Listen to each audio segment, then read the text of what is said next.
Yo soy Eri Cámara, nacido en Senegal y vivo en México. Mi vida en México ha sido la de un gestor cultural que ha establecido puentes para un mejor entendimiento de la cultura africana al sur del Sahel. Agradezco la invitación que me hacen para participar en estos diálogos de la cátedra sobre cultura africana.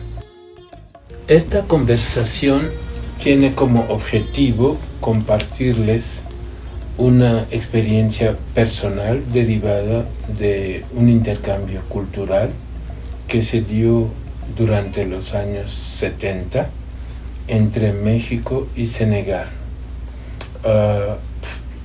Es a partir de un proyecto del presidente de Senegal en este momento, Léopold Sédar Senghor, quien junto con la UNESCO encargaron al arquitecto Pedro Ramírez Vázquez el diseño y la conceptualización del Museo de las Civilizaciones Negras en Dakar. Aunque ese proyecto no se llevó a cabo, produjo un intercambio entre los dos países que a mí me permitió llegar aquí para estudios de restauración y de museología. El hecho de que ese proyecto se frustró, pues dio lugar a una diáspora de senegaleses que se establecieron en México y poco a poco, a través del estudio y de la experiencia adquirida, pues fueron trabajando o colaborando con la administración mexicana.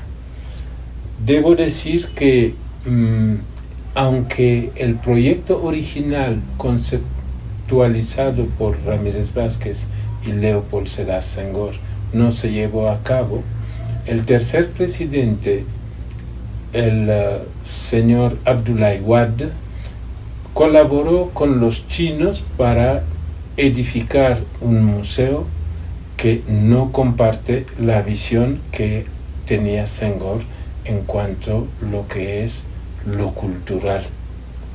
Es de eso que vamos a hablar hoy y nos da la oportunidad de ver cómo la diáspora o los involucrados en este intercambio se pudieron aprovechar de la experiencia adquirida en México para desarrollar su formación y su aprendizaje.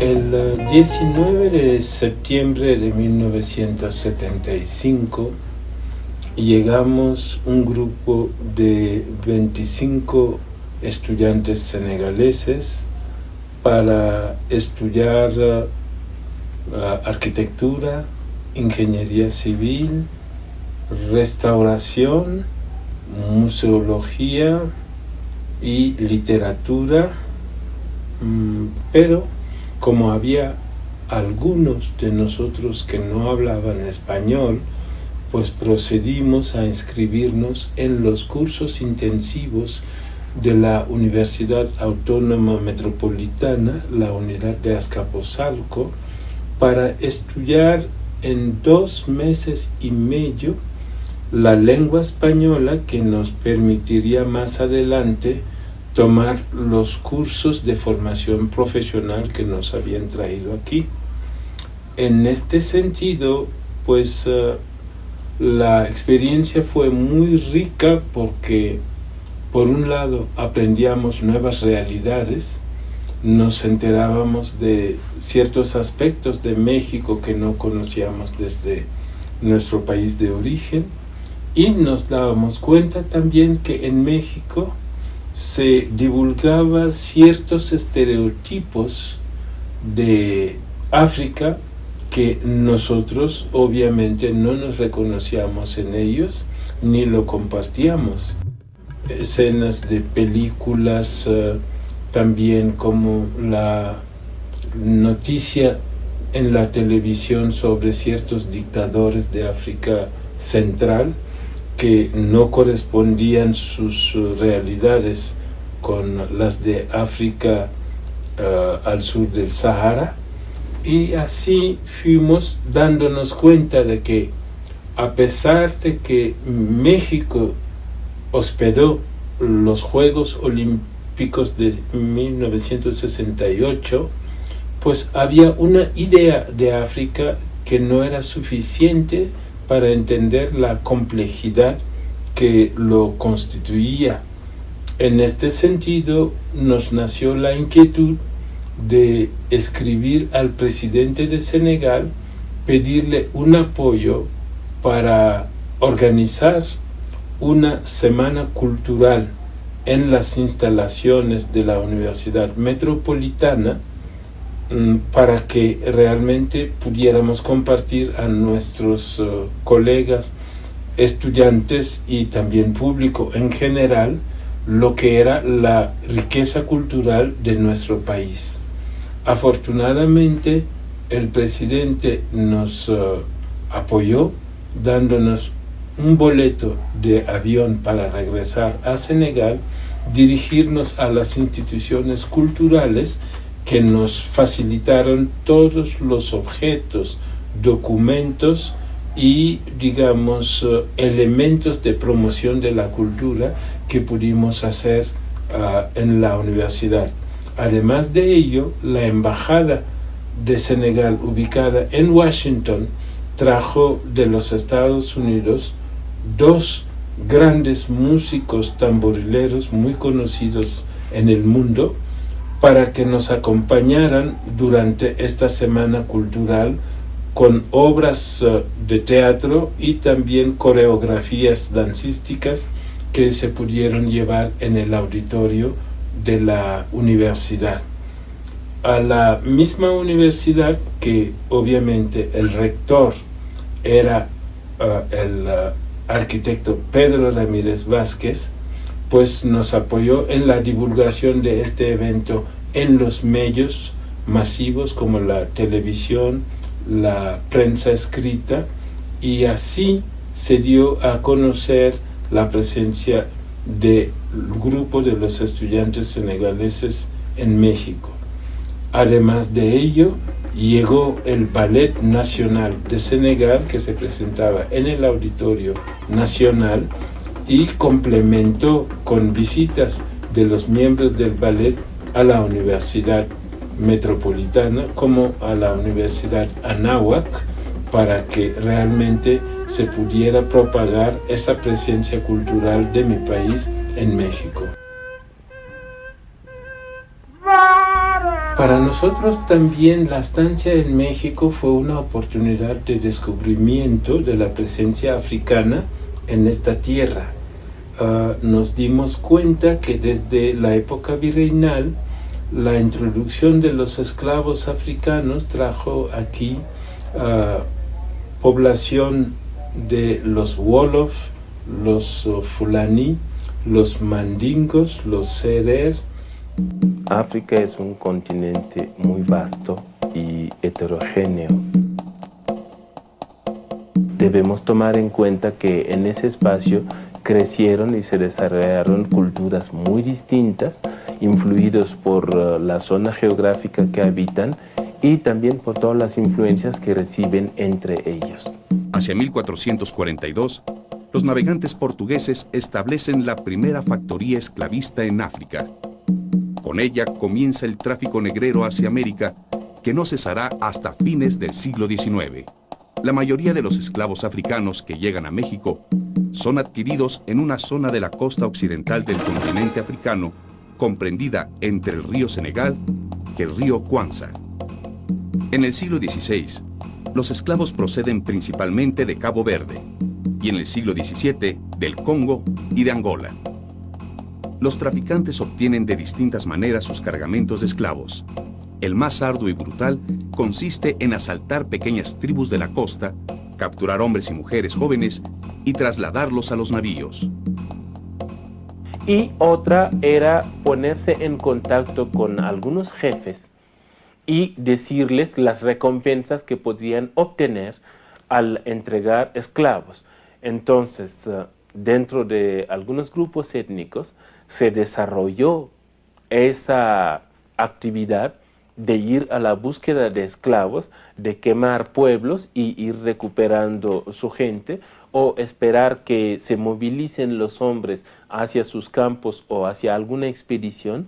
Entonces, irrumpir en la tranquilidad de un pueblo y a recoger todos los que estaban ahí para poder venderlo posteriormente a los esclavos. Las interminables guerras entre imperios, reinos y tribus africanas, debido a diferencias religiosas y disputas territoriales, proveen grandes contingentes de cautivos que luego son vendidos como esclavos. Los esclavistas europeos incitan al conflicto bélico mediante la introducción de armas y mercaderías en tribus y naciones. Los esclavos africanos son vendidos principalmente en América. Entre los siglos XV y XIX, se calcula que hay entre 10 y 50 millones de africanos esclavizados. Calculemos de que los esclavos eran escogidos entre los más jóvenes, entre 13 años y 26 años. Entonces es quitarle la fuerza a un continente, frenarle su desarrollo, y este impacto hasta la fecha se siente en África, porque también de alguna manera es quitar la fuerza de las creencias. La conquista de México provoca una catástrofe demográfica debido a la guerra y las enfermedades. Las protestas de los frailes contra los crímenes y abusos cometidos por los conquistadores propician las leyes de 1542, donde se prohíbe la servidumbre de los indígenas y se convierten en súbditos del imperio. Esto obliga al ingreso de esclavos negros en la Nueva España. Supimos igualmente, revisando el mapa del país, que en el estado de Veracruz había un poblado que se llamaba Mandinga, lo que pues obviamente revela la presencia de la etnia a la que yo pertenezco en este país. Posteriormente, con la ayuda de investigadores, supimos que hay también un libertador conocido como Yanga, que se honra en Veracruz por ser uno de los primeros que promovió la libertad de los esclavos de este estado. Es decir, pues aspectos que no conocíamos desde nuestro país se nos revelaron aquí sobre la presencia africana en México, y con este interés fuimos adentrándonos en conocer cada vez más la historia de esta presencia y las expresiones culturales que todavía se siguen apreciando con reminiscencias africanas. El porte, por ejemplo, de ciertos recipientes en la cabeza sin necesidad de detenerlo por la mano, son cosas que hasta la fecha se ven en muchas zonas de población africana. Puedo decir que realmente fue un aprendizaje que al recorrer los estados donde esa presencia se manifiesta, pues fuimos reconociendo valores que en nuestros países eran muy comunes y todavía se conservaban aquí en México. Formar parte de la diáspora africana supone reconocer y dar importancia a la memoria histórica de la esclavitud. ¿Por qué es importante valorar la historia? Porque eso visibiliza y tiene la posibilidad de exigir derechos, de tener justicia, de construir ciudadanía. El retraso prolongado del proyecto del Museo de las Civilizaciones Negras nos ocasionó realmente una dificultad. Primero, nosotros continuábamos con el curso de nuestros estudios, que más o menos duraron, en el caso de la restauración, 5 años para llevar a cabo la licenciatura, y después, al escribir al gobierno senegalés para saber de los avances del proyecto. No recibimos una respuesta positiva. Decidimos, para no perder el tiempo, hacer una maestría en museología. Eso agregó 2 años a la formación. Y finalmente, cuando los demás terminaron su carrera, escribieron igual al gobierno senegalés y recibieron respuestas negativas, lo cual los empujó a pensar en su futuro, y algunos se casaron con mexicanas y fundaron familias para asentarse aquí en el país. Esto pues obviamente afectó la secuencia, podría decir, de ese intercambio cultural.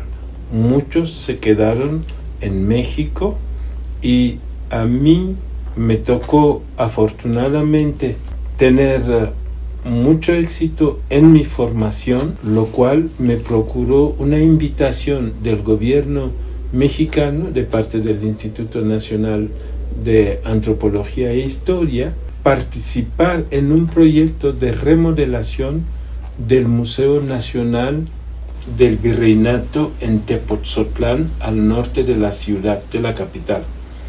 Así es que me incorporo a ese equipo como subdirector y trabajamos el proyecto durante 5 años, y gracias a ese éxito del resultado, pues igual recibí otra invitación a colaborar con el Museo Nacional de Culturas Populares. En junio de 1994, Tepito encuentra una casa hermana, el Museo Nacional de Culturas Populares, que al estilo de Tepito, como chachareando, toma prestado de aquí y allá fragmentos de su historia y de su vida para darla a conocer. El propósito que hoy nos reúne es la inauguración de la exposición denominada Tepito, mito mágico al borde del tiempo. Primero yo trabajé en la museografía, como tratando de ordenar cómo resaltar los valores intrínsecos de una obra para que el público conozca una forma de apreciación de esta obra. Lo primero que hizo fue simplificar la información en cada sala. Y posteriormente los contenidos temáticos. Cómo el público puede entender lo que le estamos presentando, cómo lo puede contextualizar en un periodo y tener referencias para su mejor apreciación. A raíz de eso, dijimos, vamos a plantear un guión distinto para hablar del contexto que permite la producción y el consumo de los bienes culturales. Ha transformado también los modos tradicionales de exponer. Romper con un sistema de montaje que durante mucho tiempo se adaptó y se fue variando entre la vitrina cuadrada, rectangular y tal. Así, poco a poco fue cambiando la museografía. Aquí de lo que se trata es, si yo voy a recibir público, no quiero que salga del museo como diciendo ¿a dónde entré? Y que me dijeron. Es como un guionista que nos va llevando de una intensidad a otra y hasta llevar a la conclusión. Y tomando en cuenta que también la capacidad de retención del visitante no le puede permitir un paseo corrido. Mi estancia en el Museo de Culturas Populares me permitió tener proyectos de colaboración internacional. En el sexenio del presidente Salinas de Gortari tuvimos un festival europeo llamado Europalia en Bruselas, que invitó a México a participar con exposiciones de cultura popular en un museo en Bruselas llamado Le Botanique. Cuando llegamos ahí, sentí la necesidad de regularizar mis papeles migratorios, porque llevando a viajar colecciones importantes del país, tenía que contar con un pasaporte mexicano y frente a la aduana realmente demostrar la representatividad del museo. Así es que llegando en Bruselas, la directora del museo se asombró al verme porque me decía: tú no eres el curador, tú eres africano. Y del consulado de la embajada le llamó un amigo mío para decirle: él es el que trae la colección de México. Se llamaba Jaime Nualar. Del éxito del Museo de Culturas Populares me abrió la puerta a ser subdirector de museografía en el Museo Nacional de Antropología. En ese entonces ya había yo también decidido fundar una familia con una mexicana, y al nacer mi primer hijo en 1990, pues ya no podía esperar más del gobierno senegalés, aunque no había perdido el interés de algún día colaborar con este proyecto del Museo de las Civilizaciones Negras, al continuar el diálogo y la colaboración con el arquitecto Pedro Ramírez Vázquez.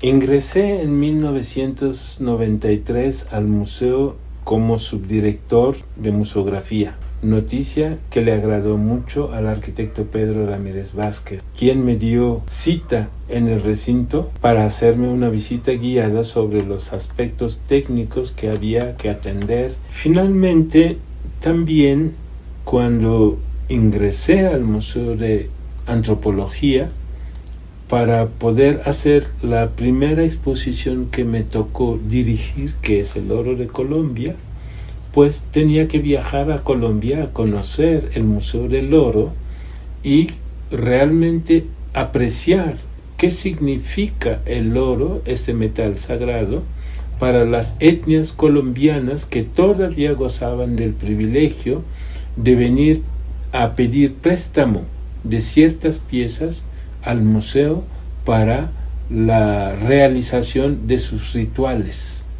cosa que me impresionó mucho, porque para mí era ver que todavía se respetaban las creencias de los grupos originarios que daban cierto significado al oro muy distinto de lo que hoy la actualidad considera como ese metal, no como sagrado, sino metal precioso. Entonces, para mí fue una oportunidad, una experiencia muy amplia de conocer los contextos que producen esos materiales, esas obras de arte, y entender cómo han sobrevivido, cómo han trascendido el tiempo, y mantener una creencia en las comunidades originarias hasta la fecha.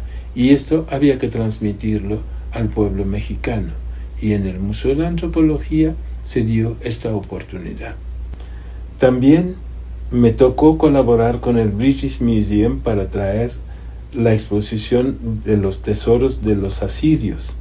Casi al final del sexenio me confiaron la museografía de algunas piezas selectas de los hallazgos en 14 sitios arqueológicos de México.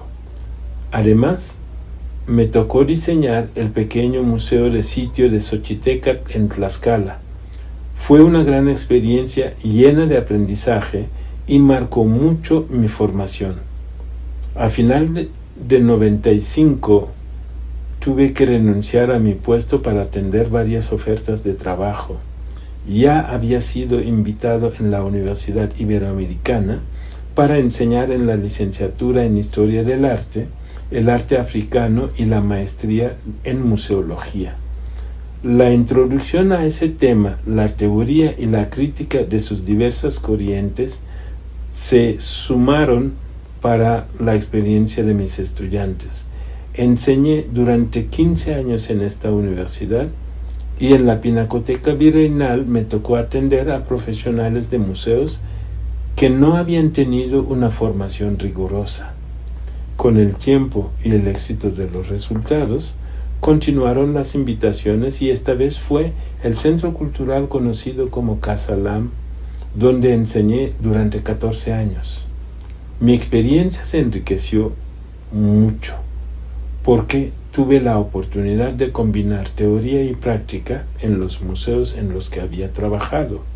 Además, como profesional independiente, recibía invitaciones a colaborar en proyectos museográficos en distintas sedes y en distintos estados del país. Al mismo tiempo, mis colaboraciones en medios impresos o en foros me abrieron la oportunidad de participar en bienales de arte y simposios de crítica de arte.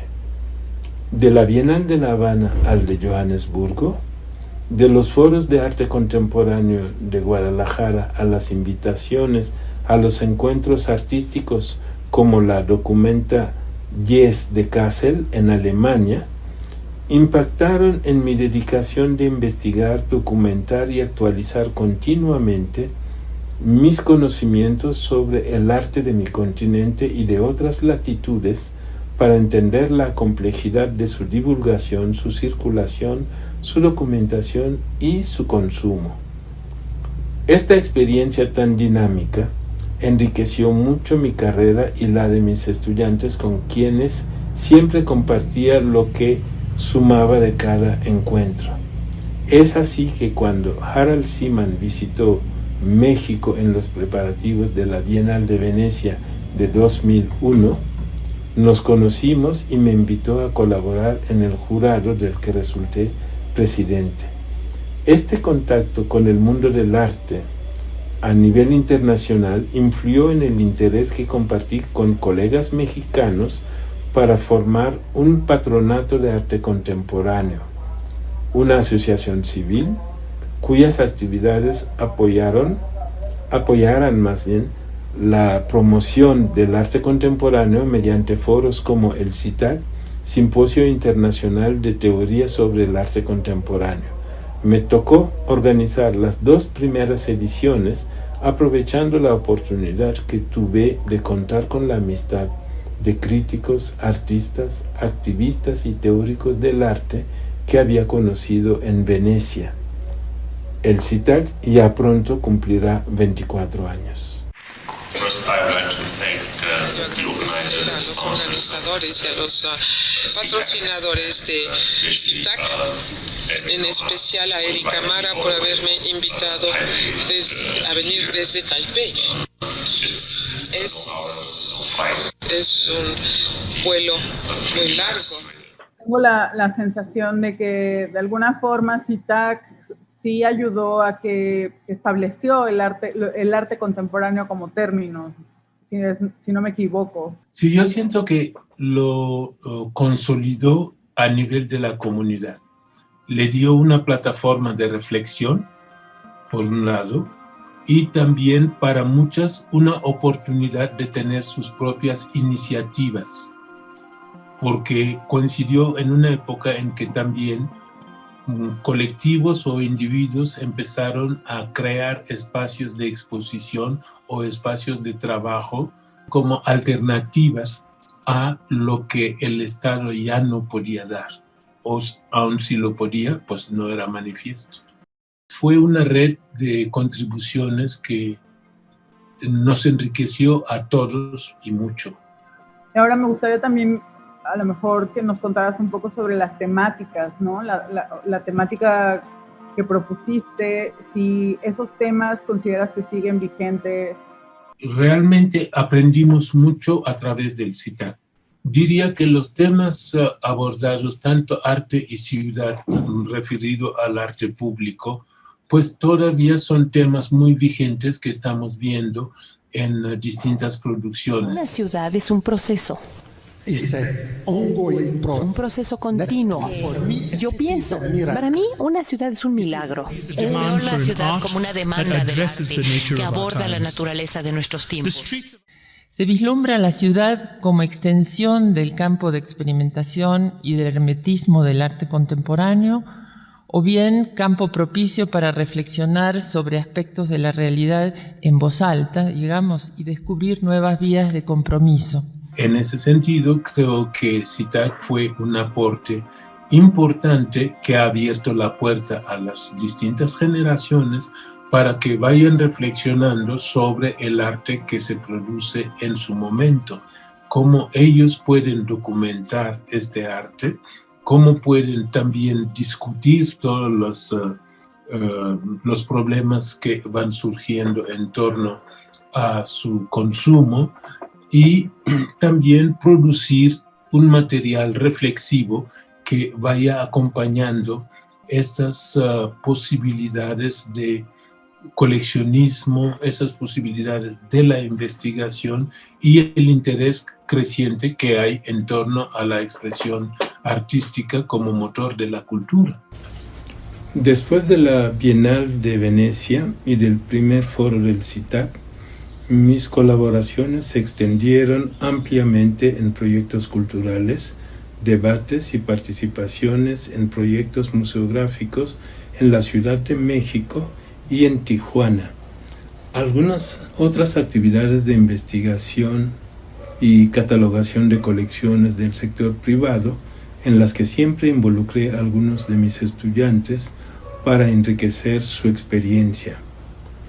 El hecho de estar vinculado a un círculo de amigos que compartimos el interés y la pasión por los estudios culturales, su promoción a través del análisis y la reflexión, con el fin de equilibrar los modos de circulación, documentación y consumo del arte que se produce en nuestras latitudes. Las colaboraciones multidisciplinarias fueron incrementando múltiples intereses que me sorprendieron. Mi país de origen, Senegal, se acordó de mí al enterarse de mi participación en la Bienal de Venecia y me invitó a dirigir la edición de la Bienal de Dakar 2002. En 2004 me invita la recién nombrada directora del antiguo colegio de San Ildefonso a colaborar con ella como coordinador de exposiciones temporales de la sede. Se puede decir que fue ahí donde más exposiciones llevé a cabo con una diversidad temática y un rango de artistas internacionalmente reconocidos que influyeron en el éxito del recinto y en la constancia del público que no se perdía ninguna exposición de San Ildefonso. Estuve 14 años en este museo con diferentes directores y con un éxito de público en nuestras exposiciones que solo con ayuda de las fuerzas del orden podíamos controlar. Podré citar algunos ejemplos que ilustran la gran diversidad de lo abordado en este recinto. Primero podría hablar de la exposición de revelaciones, las artes en América Latina, desde el siglo XVI hasta el siglo XVIII. Podría hablar de la exposición de Anthony Gormley, de Ernesto Neto, de Ron Mueck, de David LaChapelle y tantos otros artistas contemporáneos. También podría decir que en el aspecto de la ciencia, como este museo estaba ligado a la UNAM, hemos expuesto la magna exposición de Darwin, que trajo una cantidad de público estudiantil en revisar ese material y logramos tener casi, diría, unos 300,000 personas en 3 meses de exhibición. Colaboramos también con instituciones internacionales como el Deutsche Bank, que nos trajo exposiciones maravillosas de fotografía. Y expusimos a Julio Galán, expusimos a Mario Testino, también vimos exposiciones de fotografía pero también exposiciones de grandes artistas soviéticos que emigraron a Estados Unidos como Ilya y Emilia Kabakov. Recibimos exposiciones de Joseph y Annie Albers de la Bauhaus y fotógrafos como Désiré Charnay. Y finalmente tuve que viajar a China para conocer el arte moderno y contemporáneo chino, que recogimos materiales allí para exponer por primera vez una gran exposición de la China contemporánea en el antiguo colegio de San Ildefonso. Una gran fotógrafa que también reconocida en el mundo, que es Candida Hofer, pues también expuso en el museo. Así es que son grandes exposiciones que han recibido mucho público y mucha crítica favorable a las muestras, y también la reacción del público con las actividades complementarias que organizamos nos ayudaron realmente a incentivar muchas iniciativas en el desarrollo de esta gran institución que es el antiguo colegio de San Ildefonso. La última oportunidad que tuve de participar en las discusiones del proyecto del Museo de las Civilizaciones Negras fue en 2016, creo, que hubo una serie de conferencias de prefiguración de cómo se podía concebir el Museo de las Civilizaciones Negras. Allí externé mis preocupaciones al ver que no había un programa de estudio museológico para saber cómo organizar el contenido que iba a ocupar ese edificio. Nada más vimos los espacios, vimos los deseos de los funcionarios, pero nunca hubo un equipo profesional que se dedicara realmente a empezar a proyectar el contenido, la programación de las actividades de este museo. Ni la exposición tenía guión, ni había un guión museográfico de cómo se iba a ocupar el recorrido o la secuencia de las exposiciones, ni las secciones que componen un museo, es decir, el espacio de la conservación de los bienes, las bodegas, igualmente los talleres de museografía, las secciones de pedagogía, museopedagogía o de vinculación con la comunidad.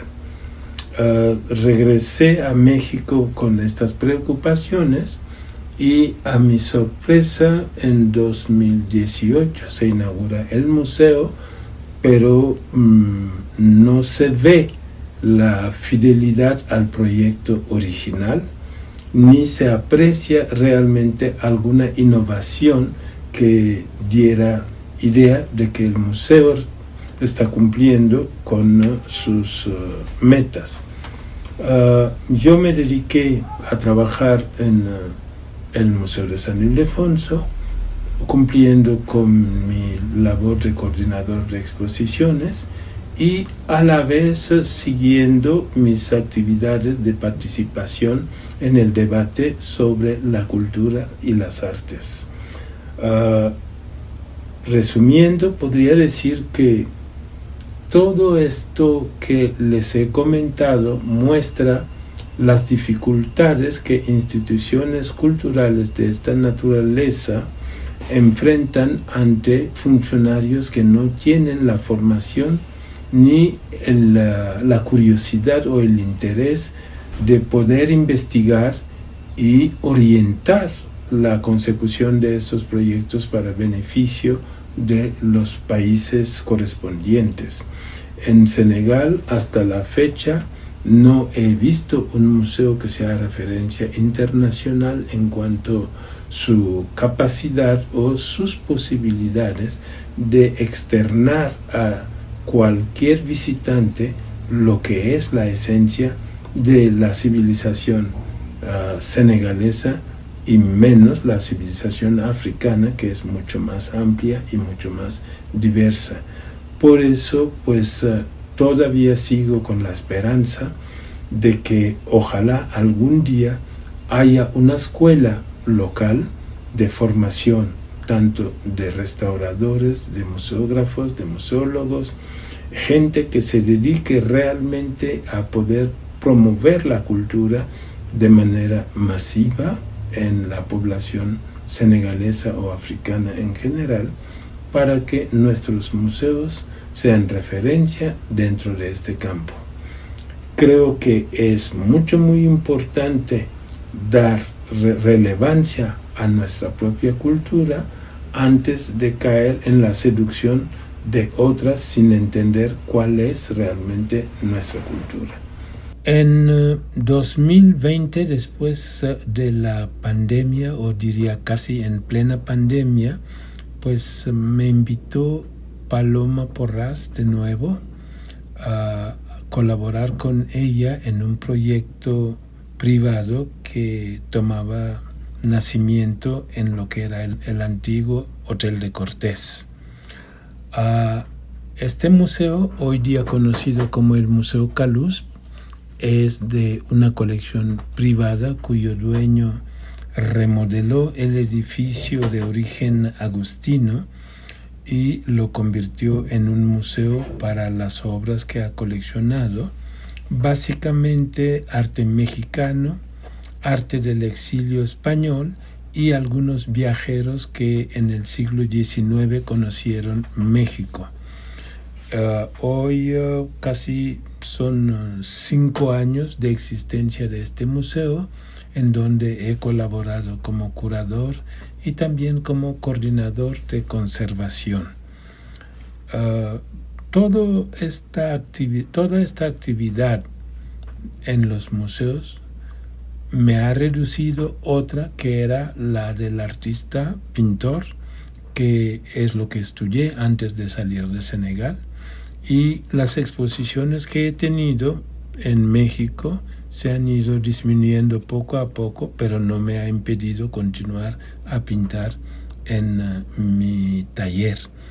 Así es que puedo decir que es grata esta experiencia de combinar la creatividad con también otro aspecto que es el diseño de exposiciones, cómo concebir las exposiciones y cómo también enseñar la práctica museográfica a distintas generaciones. Esto dicho, diría también que la experiencia no se perdió, al contrario, se enriqueció gracias a 50 años de estancia en México y de práctica muy dinámica en distintos aspectos de la museología, como en la conservación de los bienes culturales. Y ese dinamismo ha beneficiado a muchas generaciones, hecho del cual estoy muy feliz, porque se trata de eso, se trata de colaborar, de contribuir a la evolución de las nuevas generaciones en respetar, entender y asimilar lo que son los avances culturales de la humanidad. Agradezco a Orlando Brito Ginorio y a Juan Montero la invitación que me han hecho para poder conversar con ustedes en esta tarde sobre realmente lo que fue la experiencia del intercambio cultural entre México y Senegal. Es gracias a ese intercambio que llevo 50 años en México.